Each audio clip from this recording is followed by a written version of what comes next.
Bien, seguimos entonces acerca de los profetas menores.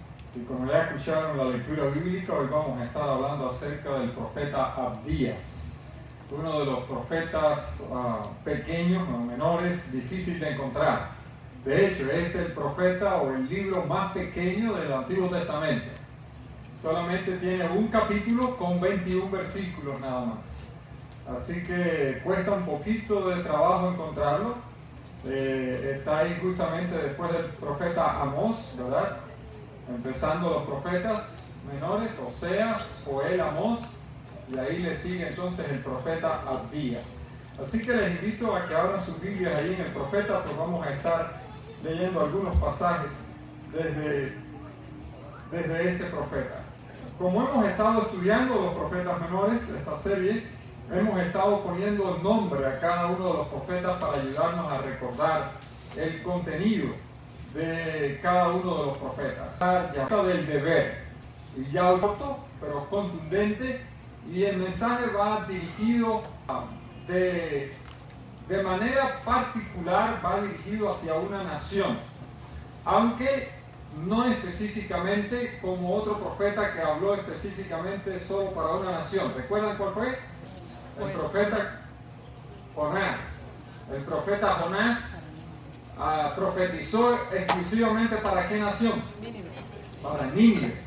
El profeta Abdías está profetizando también para una nación extranjera, aunque a diferencia de Jonás, dentro de su profecía incluye mensajes o contenidos para también la nación de Israel, específicamente para el reino de Judá. Así que el profeta Abdías es pequeño y está profetizando para la nación de Edom. El nombre del profeta Abdías en hebreo pudiera significar siervo de Jehová. O sea, si quiere anotar, tener el dato ahí, puede escribirlo ahí en su Biblia. El nombre de este profeta, ¿qué significa? Pudiera significar siervo de Jehová. Así que el profeta es uno de estos profetas difíciles de poder rastrear su historia, su background. El nombre Abdías en el Antiguo Testamento es un nombre bastante común, se encuentra varias veces en el Antiguo Testamento, así que no se sabe con plena seguridad quién era este profeta o de dónde era. Se considera que probablemente haya sido de la zona de Jerusalén, cerca de Jerusalén.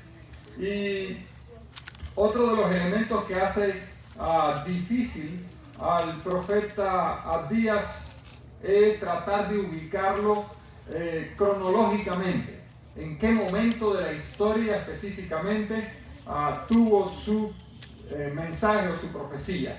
Se mencionan dentro del libro algunos datos, pero la realidad es que ni siquiera los teólogos más conservadores se ponen de acuerdo en cuándo fechar específicamente al profeta Abdías. Así que no hay un consenso generalizado que se pueda decir, bueno, el profeta tuvo su mensaje específicamente en este momento, en esta época de la historia. Lo cierto es que el tema principal de Abdías es el pecado de Edom. Y ahí vamos entonces nosotros a tratar de encontrar en este profeta cuál fue ese pecado de Edom y cómo nosotros podemos aplicarlo hoy día a nuestras vidas. Antes de entrar en contenido directo del profeta, vamos entonces a tener una oración más. Les invito a inclinar sus rostros para orar. Amante Padre Celestial, en este momento, Señor, nos disponemos a estudiar tu palabra.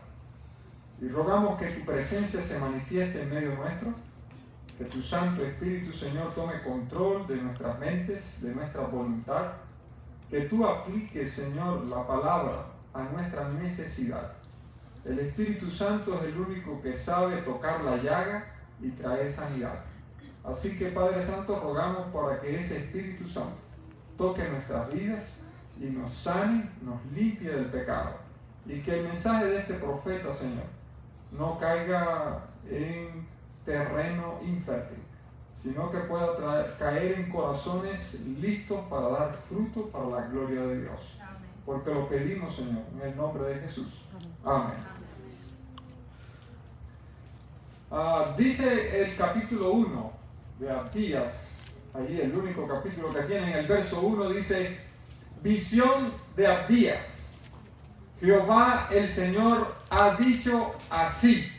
En cuanto a ¿quién? Edom. En cuanto a Edom. ¿Quién era Edom? Bueno, para ello necesitamos regresar a la historia del Génesis. Y si usted busca allí en Génesis, específicamente en el capítulo 36, va a encontrar allí en Génesis la historia de cuando Jacob y Esaú hicieron un pequeño negocio.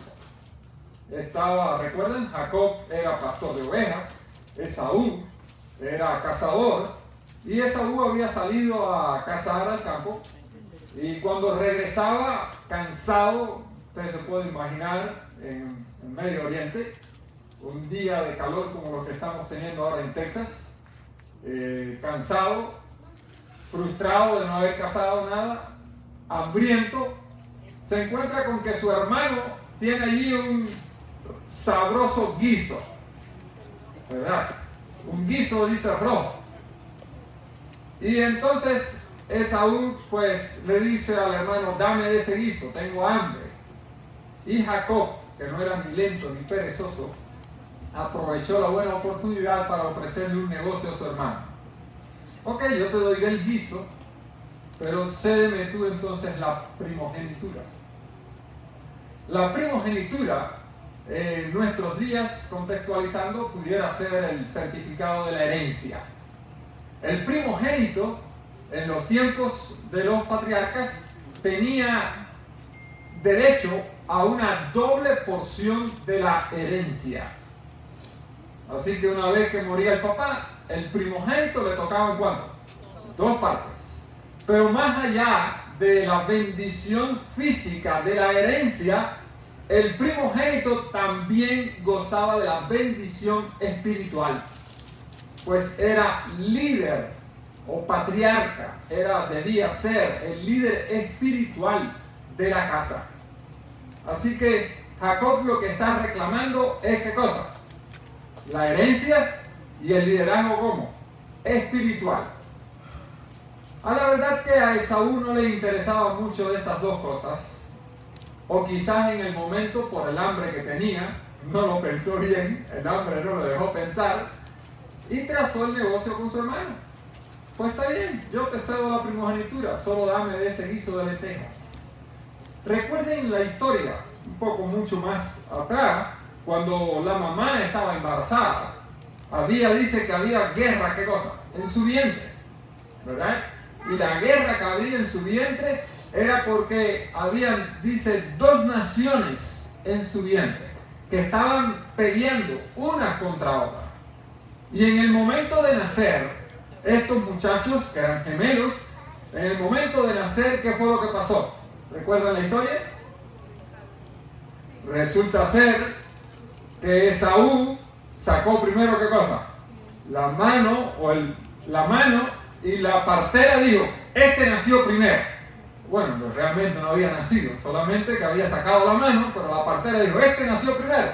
Y ahí le amarró un cordoncito en la mano.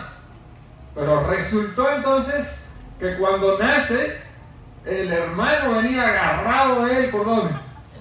Por el calcañal. Lo tenía agarrado, como diciendo: no te vayas primero, yo voy ahora. Curiosa la historia de estos muchachos. Así que por esa causa, la partera dijo: este entonces es el suplantador. Y por eso le pusieron Jacob. El nombre de Jacob significa, ¿verdad?, el que suplanta, el que engaña. Y entonces, pues desde el vientre, estos 2 muchachos venían teniendo ¿qué? Sus diferencias. La historia pasó, los muchachos crecieron y 2 naciones surgieron de ellos. De Jacob surgió ¿qué nación surgió de Jacob? De Jacob que se le cambió el nombre a Israel después, salió la nación de Israel. Y de Esaú, que es también Edom, que significa rojo, surgió, ¿qué cosa? La nación de Edom, de los edomitas. Así que Israel y Edom, ¿qué cosa eran? Eran hermanos. Esas dos naciones eran ¿qué? Eran hermanas. Esas dos naciones eran hermanas. Ahora, ¿qué fue lo que pasó con estos hermanos? Ya la historia está cargada de sentimientos. Quizás la mamá, la partera, en algún momento les había contado, porque estoy seguro que sus padres en algún momento le han contado a ustedes historias de cuando eran pequeñitos, ¿no? De cuando nacieron, travesuras que hicieron, y ustedes recuerdan, pero se cuentan esas cosas, así que no dudo que a estos muchachos le hayan contado todo lo que había pasado. La mamá, no me dejaban dormir, guerreando todo el tiempo aquí, dando pataditas. Las madres embarazadas saben lo que es eso, ¿verdad? Cuando a media madrugada se ponen los bebés ahí, que tengo hambre, y empiezan a dar a un lado y al otro. A lo mejor le contaron todas esas cosas. Estaba el resentimiento del negocio de la primogenitura. Estaba el resentimiento de que cuando llegó el momento de la primogenitura, ¿qué fue lo que hizo Jacob? Instigado por su mamá, engañó al padre y fue y se apoderó de la bendición espiritual que le tocaba a Esaú. ¿Y qué fue lo que dijo Esaú? Juró que me voy a vengar de mi hermano. Así que Jacob tuvo que salir huyendo para la casa de su tío Labán, escondido de su hermano Esaú, que le estaba buscando para matar. Años después, cuando Jacob está regresando, le dan aviso: hey, resulta que ahí viene Esaú a encontrarse contigo. Jacob venía con sus hijos, con sus esposas, venía con todo su ganado, pero Esaú venía al encuentro de él con 400 hombres de guerra. Qué buena diferencia, ¿verdad? Uno cargando toda la familia y el otro ¿con qué? Con todo un ejército. Si venía a encontrarse con él en son de paz, ¿por qué venía con 400 soldados? ¿Recuerdan qué era lo que Saúl lo había prometido? Saúl lo que le había prometido era que te voy a matar, tú me vas a apacar la que me hiciste. ¿Notan cuánto rencor dentro de estos dos hermanos? ¿Notan cuánto resentimiento entre ellos? Cualquier comparación con la vida real es pura coincidencia, ¿verdad? Pero cuánto resentimiento a veces hay dentro de nuestras familias, dentro de nuestros hermanos, aún dentro de la iglesia, de los hermanos en Cristo Jesús. ¿Cuánto resentimiento hay? Jacob y Esaú tenían toda una lista, porque me acuerdo que me hiciste, me acuerdo que dijiste, me acuerdo que no hiciste. Mucho había entre ellos. Sin embargo, Dios había prometido que de esos dos muchachos iba a salir de cada uno de ellos una nación. Y ahí estaba Israel con toda la bendición de una nación. Bueno, antes de eso, Esaú siguió floreciendo con la bendición de Dios, y finalmente Israel terminó ¿dónde? En Egipto, siendo esclavo en Egipto durante el tiempo de hambruna. No sé qué pasó con Edom, la Biblia no nos registra, pero sobrevivió, porque ahí estaba la nación.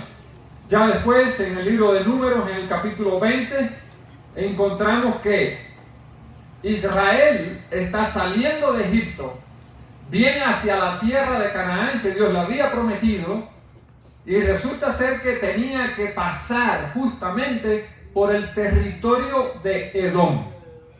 Allí en Números, en el capítulo 20, a partir del verso 14, está la historia. Y Moisés le manda un mensaje al rey de Edom. Recuerden, Edom e Israel, ¿qué cosa eran? Eran hermanos, así que eran naciones hermanas. Habían nacido estas dos naciones del mismo padre. Y dice de Moisés: mira, rey, nosotros solamente queremos pasar por tu tierra. Nosotros no vamos a irnos ni a un lado del camino ni al otro. Pasaremos por el camino real. El agua y lo que comamos te lo vamos a pagar. Ni el agua querían gratis. Pero vamos a pagar el agua. Es que en aquel tiempo del Medio Oriente había alguna ley, ustedes la conocen, está también en el libro de Deuteronomio, la ley de que si tú pasabas por un sembrado, tú no podías cosechar y llevar en una bolsa, pero tú podías agarrar del sembrado y comer lo que tú necesitaras. ¿Ya está? Así que no sé cuántos de ustedes han puesto en práctica esa ley. No me llevo en la bolsa, pero estoy en el sembrado, aquí aprovecho y como. Hago un pequeño paréntesis, teníamos en la iglesia natal mía un hermano de la iglesia que tenía negocio de hacer dulce de maní. Y a veces algunos de nosotros nos gustaba ir a visitarle. Porque cuando íbamos a visitarle, él decía: ahora estás en la fábrica, aquí puedes comer, cuando salgas aquí tienes que pagarlo. Así que ir allí era bueno porque ahí uno aprovechaba y comía. Ahora imagínense, Israel era un grupo que venía por el desierto de casi 2 millones de personas. Si esas 2 millones de personas pasaban por un sembrado y solamente comían, no hacía falta que cargaran. Con solo que pasaran comiendo, arrasaban. Así que, con razón, Moisés le está diciendo al rey, por orden de Dios, no porque Moisés se lo imaginó, fue por orden de Dios. Dios le dio a Israel la orden de: mira, a todas esas naciones tú vas a tomar la tierra, pero de Edom ni siquiera lo que pise tu pie te voy a dar, porque es tu hermano. Así que Dios le dijo: la tierra que le di a Edom es de Edom, y a ti de él no te voy a dar ni siquiera lo que pisa un pie. Y cuando Moisés le da la petición al rey de Edom, ¿qué ustedes creen que fue lo que pasó? Edom le dijo: por aquí no vas a pasar, y si te atreves a acercarte, voy a salir con mi ejército a destruirte. Qué clase de hermano, ¿verdad? ¿Qué le parece? Tremendo hermano. Qué buena gente. Qué buena gente. Pero eso no fue suficiente. Israel finalmente tuvo que dar la vuelta, no pasó por el territorio de Edom. Pasó el tiempo, el pueblo de Israel se estableció en la tierra que Dios le había prometido. Pero pasando el tiempo, ustedes saben que Israel tuvo sus recaídas espirituales y cayó en manos de enemigos varias veces. Y en unas de esas que Israel cae en manos de los enemigos, ¿qué ustedes creen que hizo Edom? Se unió a los enemigos en contra de su hermano Israel. Y ahora está aquí entonces el profeta Abdías, recordándole a Edom lo que hiciste. ¿Por qué razón? Porque Dios es un Dios justo. Dios es un Dios de justicia. Amén. Y Dios pelea nuestras batallas. Amén. Dios le va a pagar a cada cual conforme sea su obra. Pero muchas veces nosotros tenemos el deseo de tomar, como dice el dicho, el rábano por las hojas. Tenemos el deseo, como hizo Pedro, de sacar la espada y hacer juicio con nosotros mismos, para terminar cortándole la oreja a un hombre que finalmente Jesús tomó la oreja y se la sanó. Vaya, con un galletazo a Pedro. Y encima le dice: Pedro, guarda la espada. El que hiera a espada va a morir. Así que el mensaje y la historia de Edom es un mensaje para nuestras relaciones familiares hoy día, para nuestras relaciones como hermanos aún hoy día dentro de la iglesia. Porque Dios es un Dios de justicia y Dios va a hacer juicio Dice en el verso 15, abra su Biblia ahí, verso 15, dice, porque cercano está, ¿qué cosa? El día de Jehová sobre todas las naciones. Como hiciste, se hará contigo. Tu recompensa volverá, ¿cómo? Sobre tu cabeza. Así que Dios está diciendo, yo soy el Dios de todas las naciones. No solo era el Dios de Israel, también era el Dios de Edom. Por eso Dios está haciendo justicia. Aquí está aplicada la ley del boomerang. ¿Saben lo que es el boomerang, no? Esa herramienta de juego que dice que uno lanza y da vuelta y regresa nuevamente donde está uno, ¿no? Edom vivió haciendo y deshaciendo, y Dios le está diciendo, como tú hiciste, así se te va a hacer. Quizás, yo pregunto, ¿pudiera haber tenido Edom razones para portarse así con Israel? ¿Qué ustedes creen? De cierta forma, sí. ¿Me robaste la primogenitura? Herencia. ¿Me heriste? ¿Me tomaste lo que era mío? Tenías razones. Pero también había razones para perdonar. Porque Dios le había dado a él tanto como le había dado a Israel. Y hoy día vemos eso dentro de nuestras familias, dentro de nuestros hogares, aún dentro de los hermanos de la iglesia.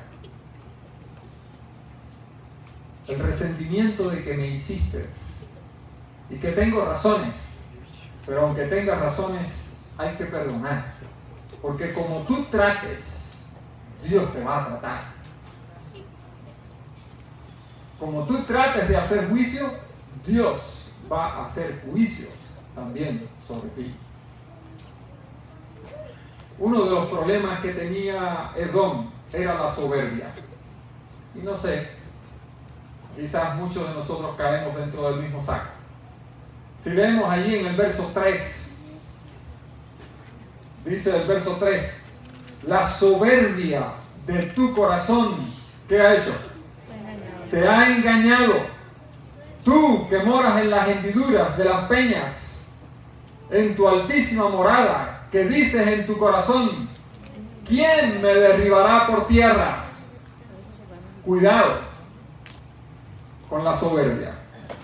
¿Qué cosa es soberbia? ¿Se entiende esa palabra? Vamos a leer qué dice el diccionario acerca de la soberbia para que nos quede más claro.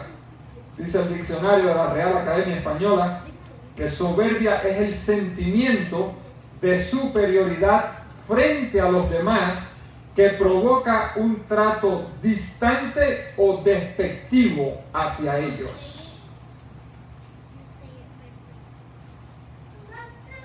Ya nos queda claro, ¿verdad? Cuando yo me siento orgulloso, me siento superior al que está de inferior, lo dejo a un ladito. Con este no cuento, a este no le doy razones. Dice más, dice, es la rabia o enfado que muestra una persona de manera exagerada ante una contrariedad. Ahora eso nos va más cerca. Dentro del matrimonio, ¿cuántas veces manifestamos soberbia?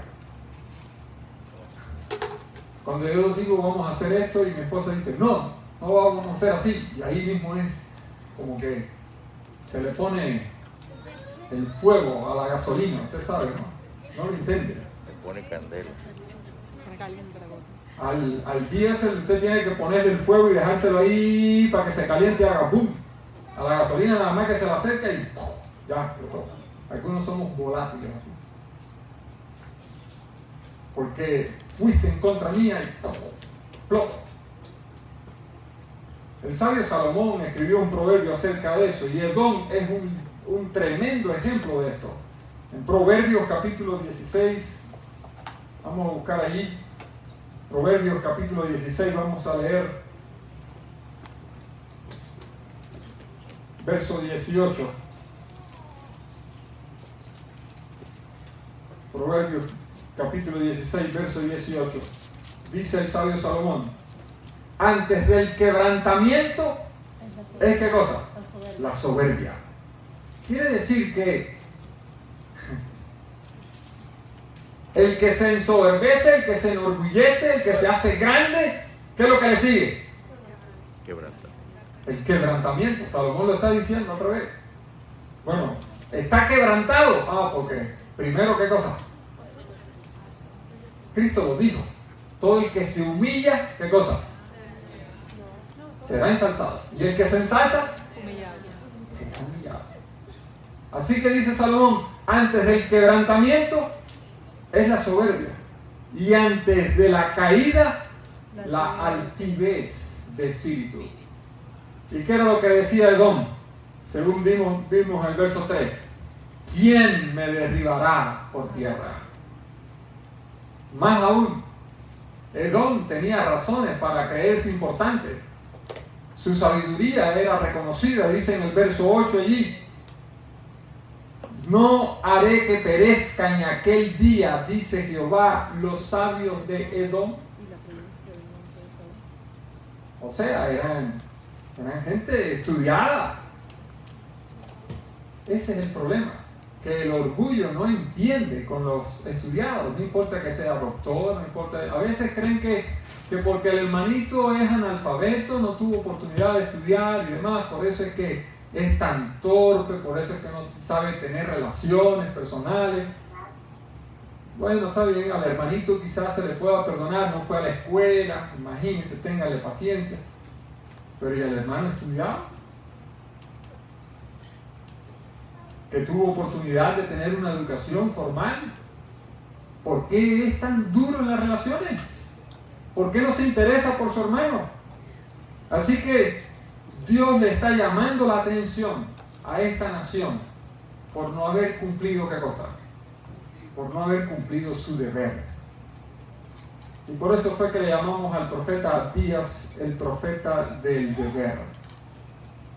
Porque el profeta le está recordando a Edom que él sabía lo que tenía que hacer y no lo hizo. Vamos a leer. Mire, ahí en el capítulo 1 vamos a leer a partir del verso 11. Dice, el día que estando tú delante llevaban extraños cautivos su ejército y extraños entraban por sus puertas y echaban suerte sobre Jerusalén, tú también eras como uno de ellos. Ya hago pausa. ¿Qué estaba haciendo Edom?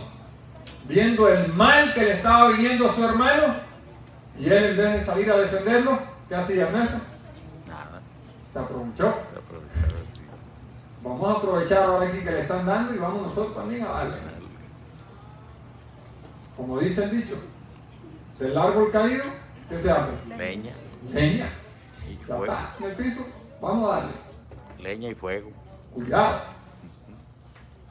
Ahora, noten cómo sigue diciendo, verso 12.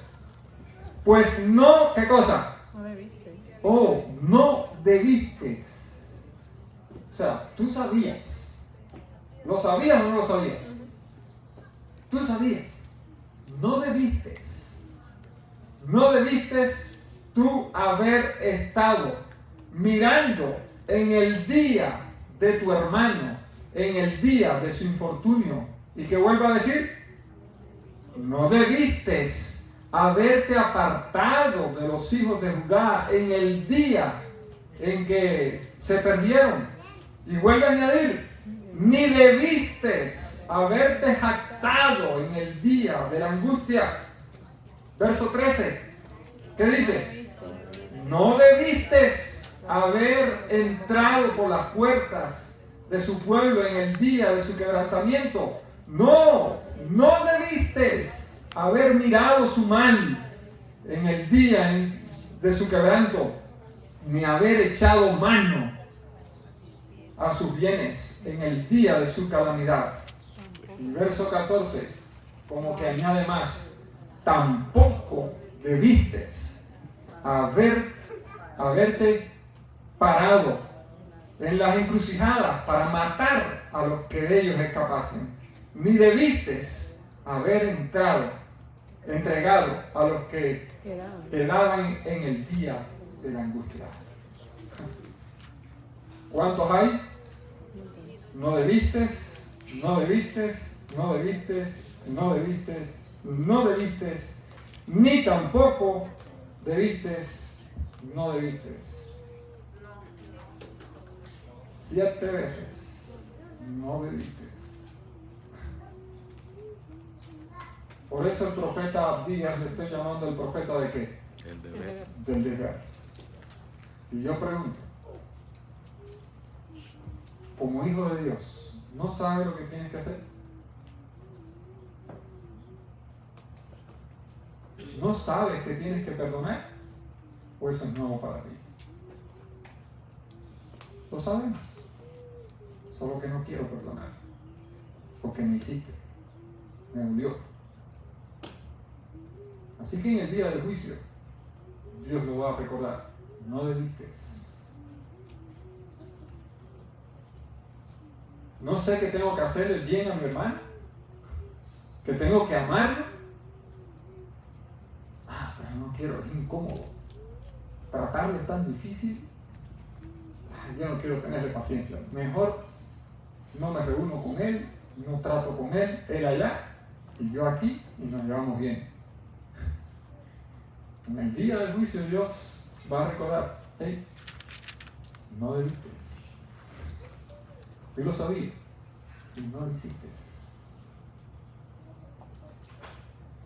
El profeta Abdías está hablando para las relaciones fraternales. Hoy día hicimos un pequeño ejercicio de amor por nuestros hermanos. Mirar quién no estaba aquí y pasarle un mensajito. Qué lindo para ese hermano que no está aquí saber que se le quiere. Si no hubiese estado tú hoy aquí, ¿no te hubiese gustado recibir un mensaje?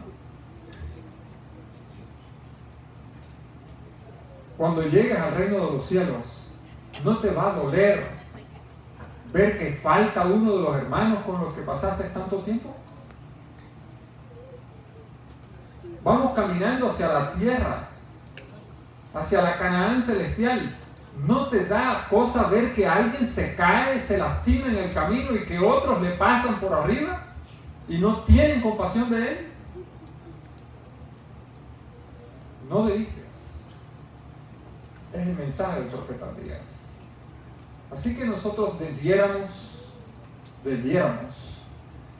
ir a Dios en oración y decir, Señor, recuérdame tú cuál es mi deber como hermano.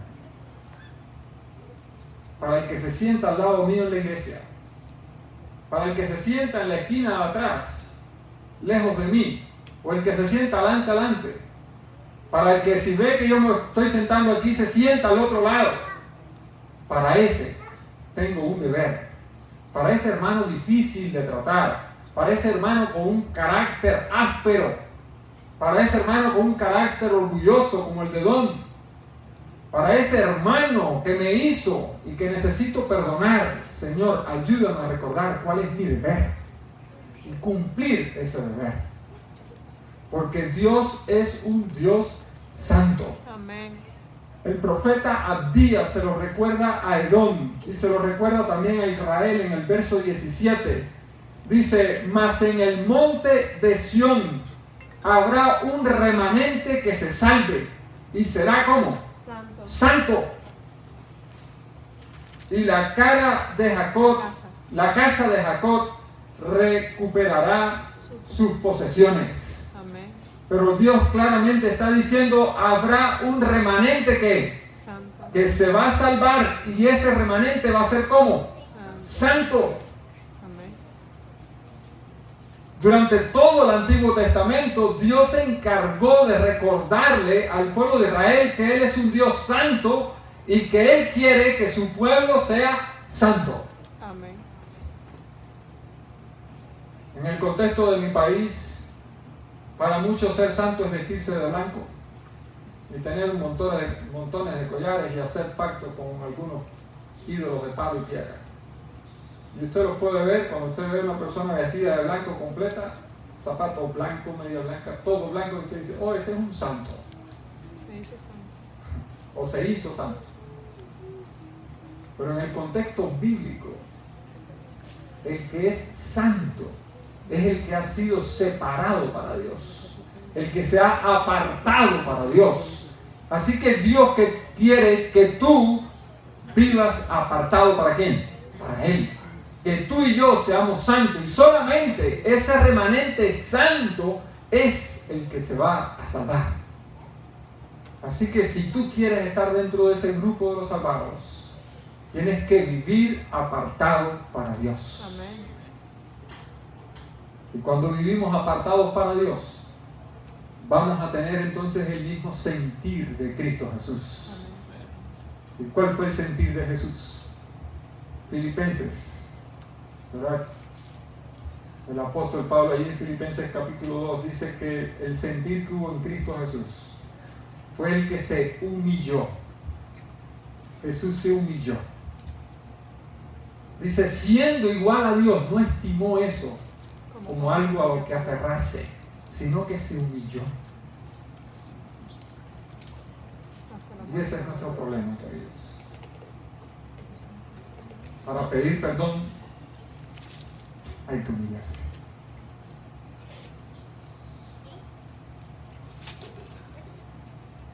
Para poder soportar a un hermano hay que humillarse. Les cuento una sencilla experiencia que tuve dentro del cuerpo ministerial. Algo que yo vi, algo que yo noté. Y solamente se los voy a ilustrar para que ustedes vean. Hay un montón de sillas así para sentarse, y alguien llega y se sienta en esta silla, así en el medio, y pone una mano aquí y la otra aquí. Estaba todo abarrotado, prácticamente no había lugar para sentarse. Nos estábamos sentando hombro con hombro, y esta persona se sentó en el medio de las dos sillas y puso una mano al lado y la otra al otro. ¿Cuál fue el mensaje que estaba transmitiendo?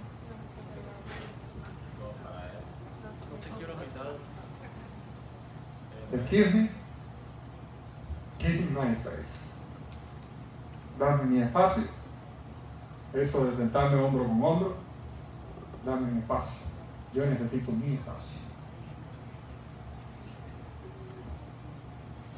Si esa actitud te encuentras que en algún momento está contigo porque no puedes vivir hombro con tu hermano, ruégale a Dios que te dé el Espíritu de Jesús, que se humilló, se quitó lo de él, para dárselo a quién? Para dárselo a un ser humano como yo, que llevó a Jesús a la cruz. Para dárselo a ti, que en cada día ofendemos a Jesús y lo volvemos a llevar a la cruz. Si ese Espíritu de Jesús reina en nuestros corazones, habrá amor suficiente para nuestros hermanos a pesar de las diferencias.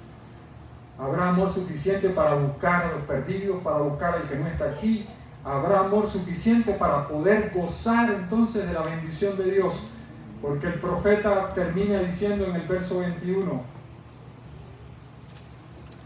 y subirán salvadores al monte de Sión para juzgar al monte de Esaú, y el reino será ¿de quién? De Jehová. El reino será de Jehová. Dios es el rey. Dios es el que va a tener control del reino. Dios es el que va a tener control todo el tiempo de su iglesia. Amén. No soy yo como pastor, no es el hermano como anciano, no es el hermano como director, es Dios, el Rey. Amén. Es Cristo Jesús en el reino de los cielos quien va a merecer toda la honra, toda la gloria, toda la alabanza. No somos tú ni yo. Cristo mismo nos va a poner en nuestra cabeza coronas de oro. al rey que merece ser coronado. Amén. Y Él mismo va a estar poniendo la corona sobre ti, te va a estar coronando. Pero los que estén allí van a tener un corazón dispuesto como para decir, Señor, yo no merezco esto. Y se van a quitar sus coronas y las van a poner a los pies de Jesús. Hoy día necesitamos comenzar a practicar ese espíritu de humildad y de amor, porque de lo contrario no estaremos listos para reinar con Jesús. Nosotros necesitamos entonces hoy día pedirle a Dios que haga en nosotros ese milagro, transformando nuestros corazones para ponernos de parte de Cristo Jesús, para ponernos de parte del amor de Dios. Si tú quieres estar de parte de Jesús, solamente necesitas pedirle a Jesús en oración que transforme tu corazón. ¿Tú quieres pedir eso a Jesús? Quiero invitarte entonces a cantar este precioso himno que sea nuestra oración en esta mañana. ¿Quién está por Cristo? ¿Quién le servirá? A salvar a otros, ¿quién le ayudará?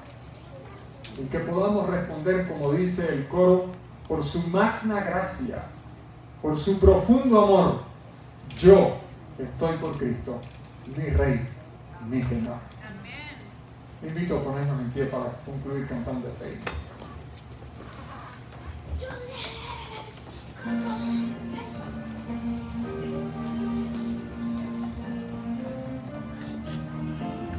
¿Me lo puedes subir un poquito, por favor, Ashley?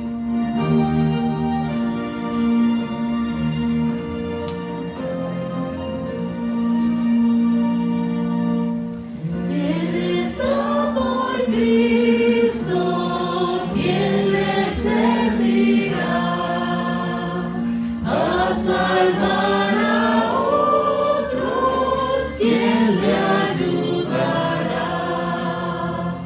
¿Quién dejando el mundo contra el error luchará por siempre al lado del Señor? Por su magna gracia, su profundo amor, yo estoy por Cristo, es mi Rey, Señor. No por la corona ni el galardón entro en esta lucha contra el tentador.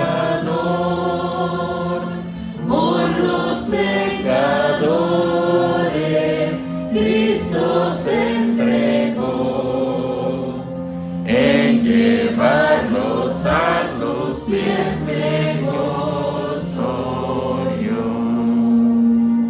Por su magna gracia, su profundo amor, yo estoy por Cristo, es mi Rey, Señor. No con oro o plata Cristo nos compró,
se aviva todo corazón. Por su magna gracia, su profundo amor, yo estoy por Cristo, es mi Rey Señor.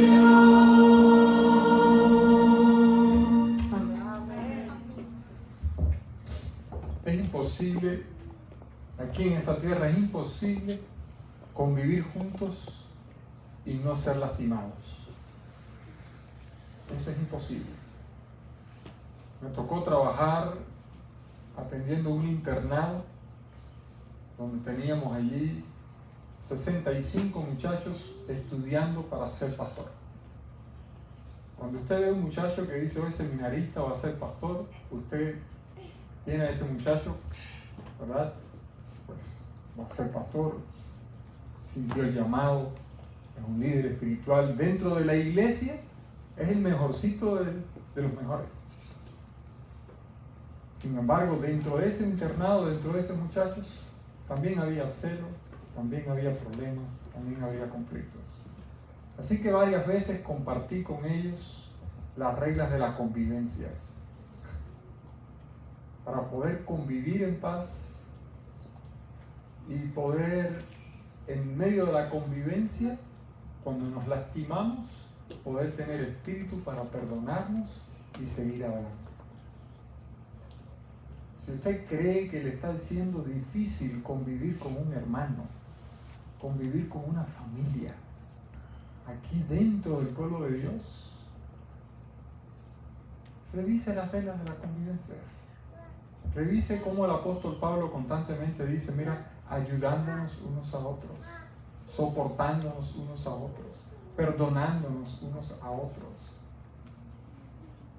Porque esas reglas nos ayudan a convivir en medio del pecado, en medio de nuestros caracteres. Así que, recuerdan, tuvimos una Santa Cena hace unas semanas atrás y anunciamos que para el final del mes de agosto íbamos a tener otra Santa Cena. Aproveche el mensaje del profeta Abdías y desde ahora comienza a hacer planes para perdonar al hermano, para reunirse con la familia, para soportar a aquel que se le hace difícil, para poder llevar esa convivencia en el nombre y por la gracia de Cristo Jesús. Como hemos cantado, dice, por su magna gracia, solo por la gracia de Cristo Jesús, por su grande amor, solo por el amor que Cristo Jesús puede poner en su corazón, podemos estar de parte de Cristo Jesús y de su amor y de su pueblo. Les invito a orar. Amante Padre Celestial, te damos gracias, Señor, porque Cristo Jesús nos dio el mayor ejemplo de humildad. Y quizás hoy día, Señor, al mirar la historia de Esaú, de Edom, nos damos cuenta que nosotros también hemos sido heridos, hemos sido lastimados por nuestros hermanos, que quizás tenemos hasta razones para estar enojados, pero Padre Santo, al estar aquí ya esta mañana, al escuchar ya este mensaje, tenemos conocimiento de nuestro deber, que debemos perdonar, que debemos amar, que debemos soportar, que debemos ayudar a los otros. Así que Padre Santo, rogamos por esa gracia de Cristo Jesús para que solo tú nos ayudes a cumplir con nuestro deber, para que tú pongas en nosotros, Señor, amor por nuestros hermanos, pongas amor en nuestras familias, para que tú hagas renacer el amor en los hogares que están siendo lastimados, heridos. Padre Santo, para que tú nos ayudes a poder ser un pueblo santo, para que tú nos ayudes a poder reinar con Cristo cuando tú vengas en gloria y majestad. Padre, nosotros queremos estar allí y queremos que también nos acompañen nuestra familia, nuestros hermanos de la iglesia. Si hoy día no podemos convivir junto aquí, no creo que en el cielo podamos convivir juntos, porque todos vamos a entrar por la misma puerta. Así que ayúdanos, Padre Santo, a poder experimentar el amor de Cristo Jesús los unos por los otros, a rendirnos a los pies de Cristo Jesús y que juntos podamos caminar hacia la patria celestial. Gracias, Señor, por ese amor de Jesús. Gracias por tu perdón. Danos en esta tarde, Señor, tu bendición, porque lo pedimos en el nombre de Jesús. Amén.